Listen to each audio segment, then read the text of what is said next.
Alors, mesdames et messieurs, Ladies and gentlemen, good morning. I would like to first of all thank Alain de Libera and all those others he mentioned for their organization, and thanking also them for having helped us to organize and set up our seminar. So my conference is called Averroism Today. However, you will perhaps have to forgive me because in spite of what this title suggests, I am not going to be giving you a presentation of the current situation, a very exhaustive description, not at all, because it would be way much too long, too complex, and it would be impossible to show you all the research that exists. And so I would like to basically draw a sort of conceptual thread here and look at the path that seems to me to be the most important one, and which will, of course, be a partial vision. But let me start by saying by what I'm talking about in a voluntarily restricted sense and possibly not terribly traditional.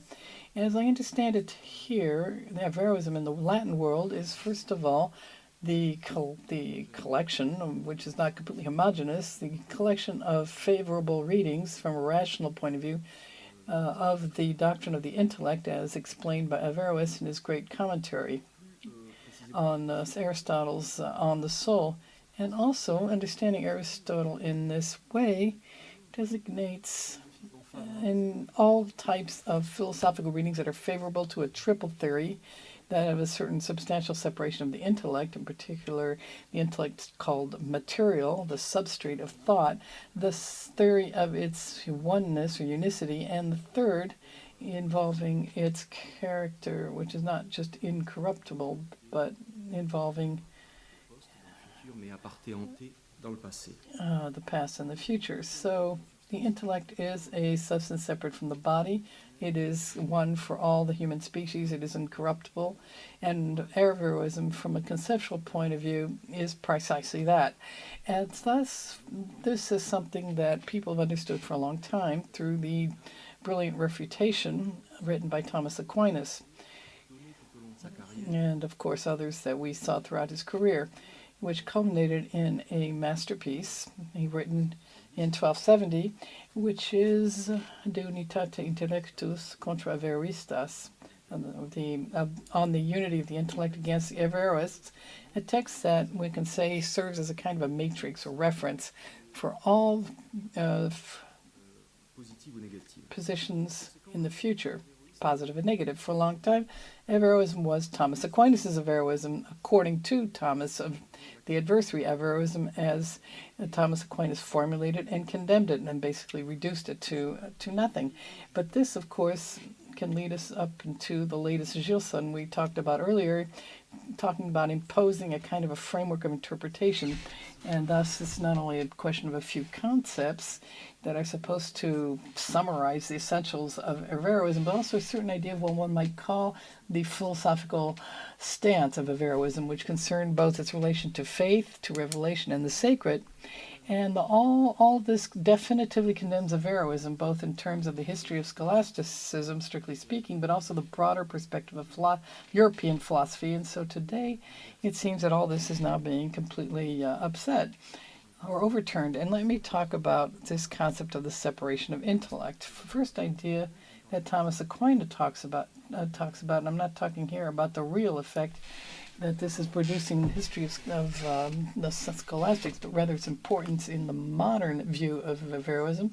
In any case, the idea is that the intellect, according to Averroes, is as a separate substance, in no way the form of the body, such that Averroes, far from being a commentator of Aristotle, is actually assassinating him because he destroys this principle via his theory of the intellectual substance. He destroys this principle of hyalomorphism from Aristotle, which thus is promoting, shall we say, a kind of aggravated form of Platonic dualism. I say aggravated because Plato at least says that man is the intellect, whereas for Averroes, it is the animated body independently of the intellect. That is to say, the body is barely more than some kind of superior beast or animal. However, one of the major theoretical elaborations of Averroes is, on the contrary, that he's attempted to think about, all the way to noetics, think about the notion of form, that is to say, to have attempted to save Aristotelian hylomorphism all the way to the intellect. But it doesn't really matter what we really think about this project and its results. The essential is that the intellect appears as a problem in his treatise on the soul, but Averroes attempts as an Aristotelian to come up with the form of a new genre, a new broader formality, shall we say, which would be adapted to the case of man, the metaphysical animal. So Averroes does not want to either Alexander or Plato here. He's seeking a kind of a third path, that of Aristotle, in order to establish in one sense the intellect, in spite of its immateriality and its anagornic character of its actions, how this intellect nevertheless be the form of the constitutive body of man. And Thomism, from this point of view, is nothing more than a sort of attempt to compete with this. So in any case, what it does say is that in order to understand Averroism, to evaluate it, we need, aside from the history of its denunciation of Latin scholastic, we need to reread Averroes, and in fact, in Arabic, read Ibn Rushd, because Averroes from one language to another is not always an exact replica. So if you read Ibn Rushd reading Averroes, you here have treatises on psychology, commentaries on physics, cosmology, metaphysics, treatises on medicine. Reading Averroes, in any case, is to understand that for him, the human intellect, insofar as it is human, is a form, even if it is a new form, sui generis. It is a form that combines both the characteristics proper to natural forms in their own matter, and also these ideas of separated forms like our celestial intelligence, where being, according to Averroes, is not constituted by their subject. So we have here the human intellect, which is bivalent, which is thus a form that is in matter, but nevertheless has a top-down relationship. But it cannot be seen necessarily as the summit or culminating point of a series of layers, forms, or inferior formalities. The intellect is a form of these forms.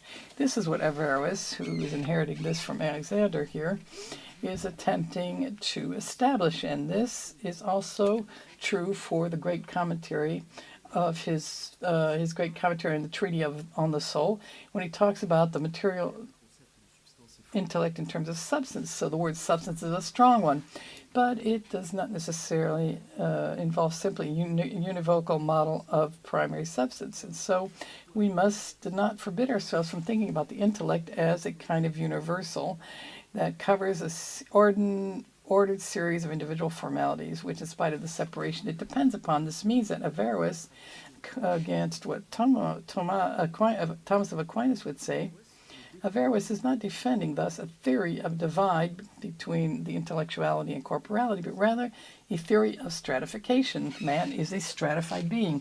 He has sort of a unity of the sort of layered pastry, and the last layer, insofar as it is cut, is a prolongation of what precedes it. Now, if we read Averroes, this is what we will find, and this changes the way that we understand his discourse on man. And it is, in fact, what Averroes are seeking in their own way, by returning to Averroes with a certain inventiveness, I have to say. Let me take two examples here from the beginning of the 14th century in Paris. Thomas Wilton was an English theologian who, in one of his works, shows himself to be very favorable to Averroes' noetic.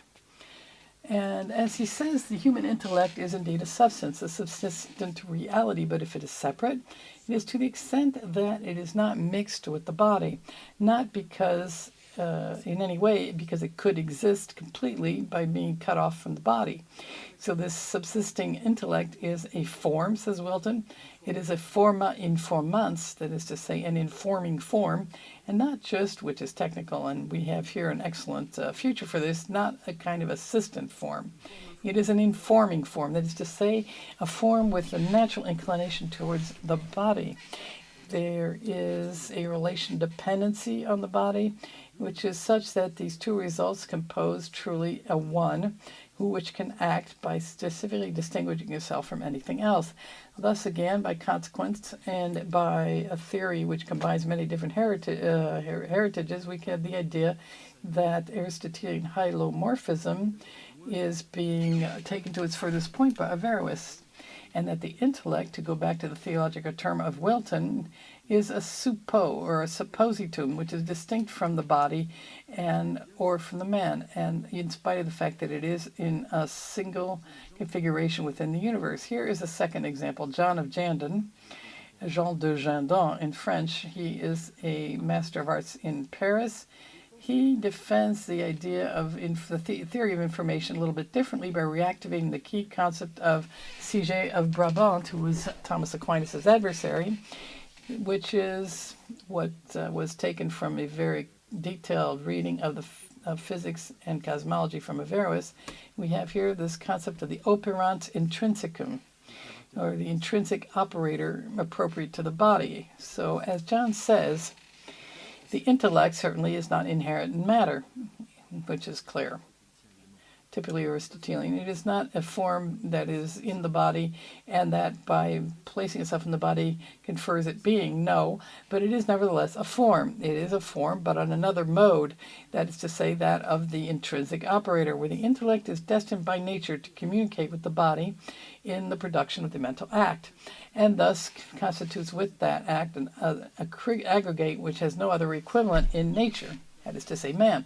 So here we have a number of different things that appear here. First of all, the intellect is presented as a form of a body, although it is different than what might be called an immanent material form. Then this intellect form appears to be constitutive of man, which means that the intellect is a driving force of the body, which of course has its own essa, or being, but it is not for man a kind of motor or motivating force. So the intellect as a driving force of the body is constitutive of the being man of man, and the intellect thus is not simply giving the body, or rather that intellect body composite, the possibility of action. It gives them via this action a being. Now this is certainly not your minor theory, and especially when it comes to the complexification it implies of that metaphor of the pilot in the boat, which is perhaps a way that one might summarize too quickly the Averroist anthropology. But from this first series of examples, we can see that Averroists are defending Aristotle with Averroes, but not so much that they are repeating it flatly without any new findings they take into account. In fact, the critiques from Thomas Aquinas, for example, or from Giles of Rome, and they can also show that they are integrating also some other concepts from that period, from Duns Scotus particularly.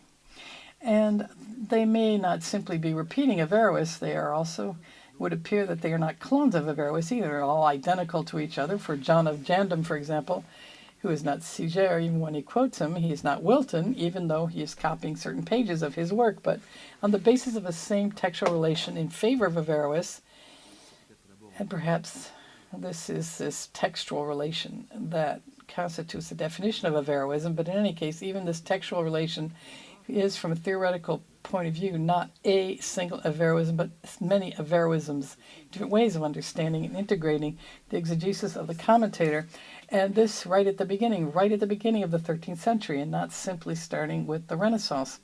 If we take, for example, the fundamental questions of the ultimate end, the total accomplishment of man, where the Averroists claim that this is possible here and now because of the simple force of reason, not all can interpret this in the same way. And when Averroes technically speaks about this formal junction of the intellect agent. And I would also add something else, which is not only that the Averroists are not just twins of each other, but even for a given author, Averroism is not a single block, as if working from Averroes necessarily needs to be total without any discussion. I'm thinking of Wilton, when he defends against faith, but also against Averroes in a kind of a third truth here, or third path, this idea that the intellect is singular and that its initial object would be itself, the singular, not the universal. This is a surprising theory and a subtle theoretical approach, and even in a single author, it shows that Averroism is not as monolithic as we expect and opens up into unexpected perspectives. So I don't have time to go into that here, but to summarize, we can say that there are two major symmetrical errors to be avoided. First of all, that which consists in considering Averroes simple copyists of the master, copyists who in fact are simply repeating what he says without attempting to understand it, and that also which makes them epigona idiots, and as idiots in fact all incapable of reproducing or understanding anything. And so this means that the bestiary of Averroism cannot be reduced to these 2 or 3 animals. On the one hand, your parrot or the monkey, and the donkey on the other.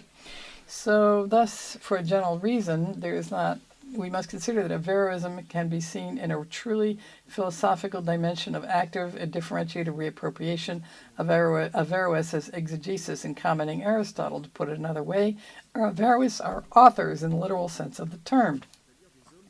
These are autores, that is to say, men who are developing as they can the inaugural power of growth.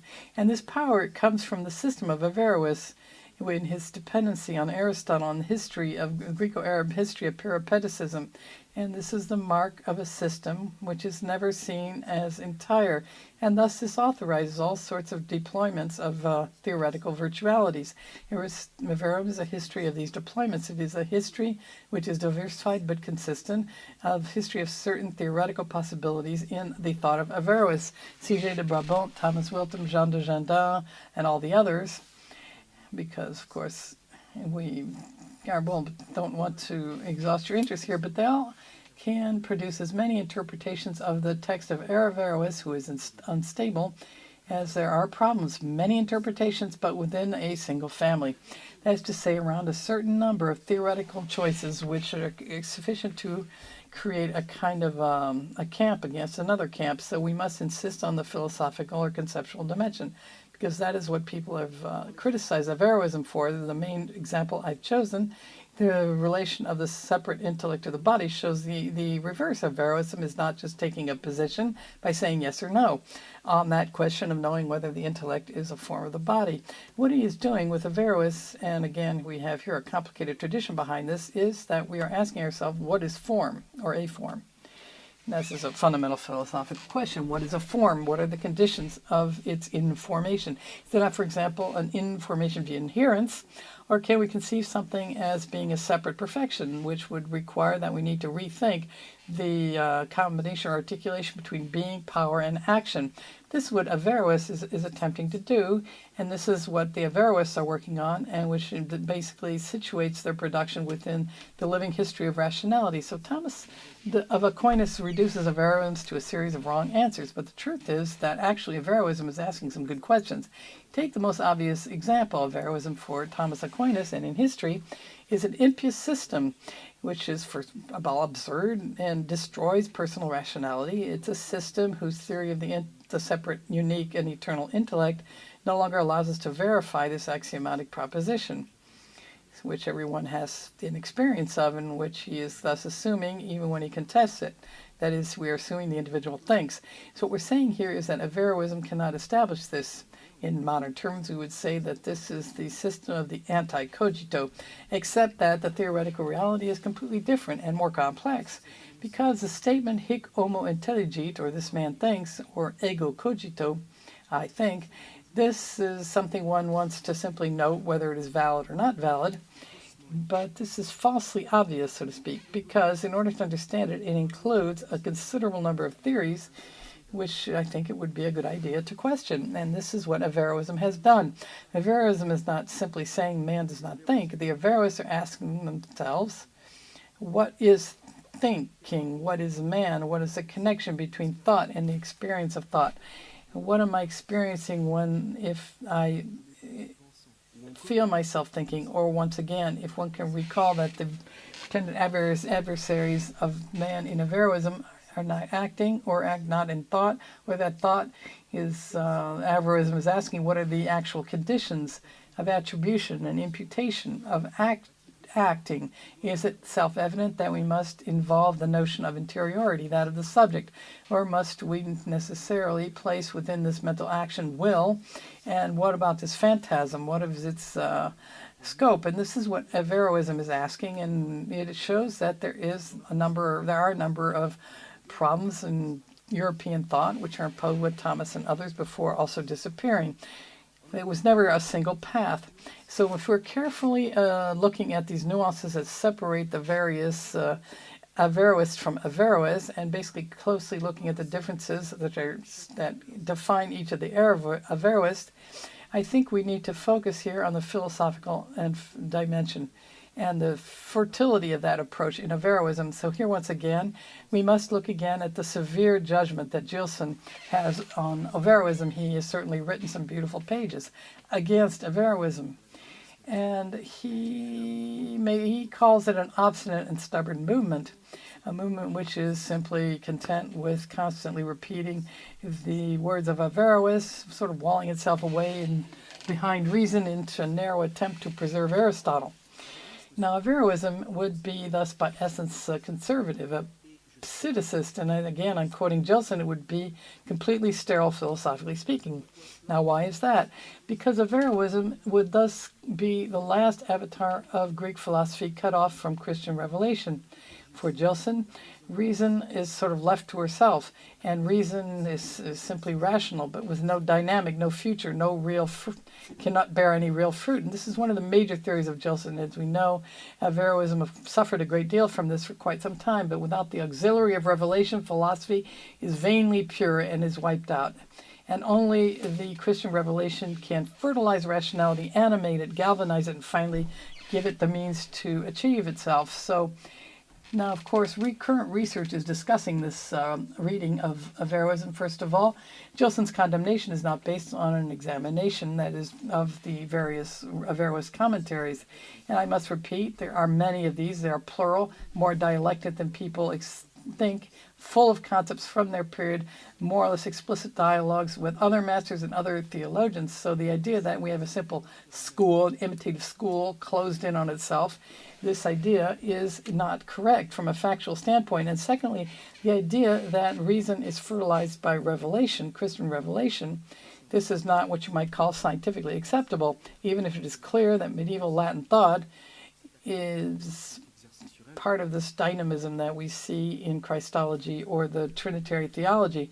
In any case, cannot be considered as a general scientific principle, and in fact, one can sort of upset certain ideas about reason, Averroist reason, and sometimes, in fact, Averroist reason has fertilized Christian theology. So recent research, in fact, has looked at various neighbors and connections between Averroist conceptualizations and those of Christian theology. For Occam, for example, he also mentions that the Averroists discuss copulatio, coupling, a junction, to talk about the relation between the intellect and the body. And so this is what the Christians call assumptio, in order to explain how God assumed human nature. So, as Occam suggests, we cannot condemn Averroism without risking that we will be destroying what in Christianity is so important. And this type of approach, we have here a kind of conceptual isomorphism in Averroism and in theology, and this is characteristic of the beginning of the 14th century. And it thus turns against perhaps too immediate anti-Averroism in Christianity, that is to say Thomism. So what is Thomas of Aquinas doing? Well, he is trying to eliminate a series of traces in order to conceive the heart of Christian theology, that is the beatific vision of God by essence. And Averroes, in his treatise on the soul, is denounced in this context. So what are we talking about? We're basically thinking about acting by man, given his infirmity, needs to see God in order to act by God, who thus is a kind of the means of an act and also its end. Now Thomas thus says that the finite soul of the saints acts with God and by seeing him, as with Averroes, the man acts through a transcendent intellect. And as I was saying, this is the philosophy of Averroes, which is actually feeding Christian theology, and thus we could even make things more complicated in terms of the diagnosis. Here will be my third point in discussing Gilson. Third, in fact, we have our Averroist rationality. Gilson claims it is cloistered and sterile, and we have just indicated that, in fact, it can be found at the very heart of Christianity. It's not enough simply to place this rationality in its Greco-Arabian Arabic history, but rather that of the falsafa, but rather what we're saying here in the perspective of new analysis and in the dynamism of Christian theology and also scholastic thought, if Averroes and Averroism have actually played a role, we need to integrate what conceptually was developed in these various controversies with the theology of Islam. To put it another way, not only can we perhaps find in Averroes and Averroism an interesting reason for Christian theology, but it's also a reason that explains its confrontation with the Kalam. Let me give you another example briefly, that of causality. We've often claimed that there is a balance of Thomasian theory of causality, which defends, based on the power of God, a real effectiveness for secondary causes. So we recognize thus that the world is consistent, and so are the things that constitute it, and thus it saves both physics and its articulation in metaphysics. So this doctrine, it would not be very difficult to show its debt, to say the least, to Averroes in this doctrine of Averroes. It would not be difficult to show, in fact, that it is against atomism and occasionalism and causality, which might be considered simply vertical, as defended by the Mutakalimun. And thus it means that in Averroism, we have Averroes, of course, but in Averroes we also have Ibn Rushd, and in Ibn Rushd we have, of course, the theology of the Kalam. Thus this is what you might call a complication of the diagram that wants to reduce everything to a confrontation between Averroist reason on the one side and revelation Christian theology on the other. Here is my last point, the status of Averroism. And thus here we also are seeing a lot of changing research in this area. What is the status of Averroism in history of philosophy, in the living course of rationality? If we want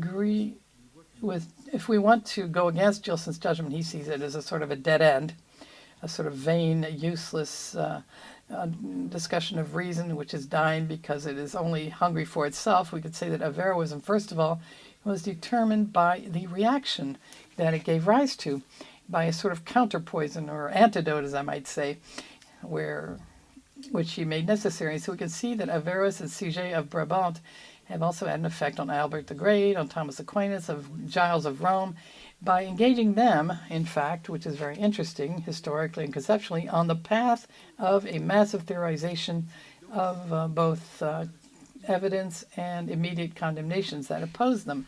And thus, against Averroism, it was necessary to produce a refined conscience, which one might call the space of Latin pre-understanding of thought and man's humanity. For example, it is against the Averroist John of Gendon and his doctrine of man, the thinking man as an aggregate, that great Latin thinkers such as Pierre Doriol and Gregoire of Rimini have given us a number of developments on the identity of the thinking I and the suffering I. And if we broaden this, we can also consider that the modern doctrine of the subject, the subjectivity, emerged at least partially as a kind of anti-Averroism. And in fact, it is one of the paths followed by Alain de Libéral in his Archaeology of the Subject.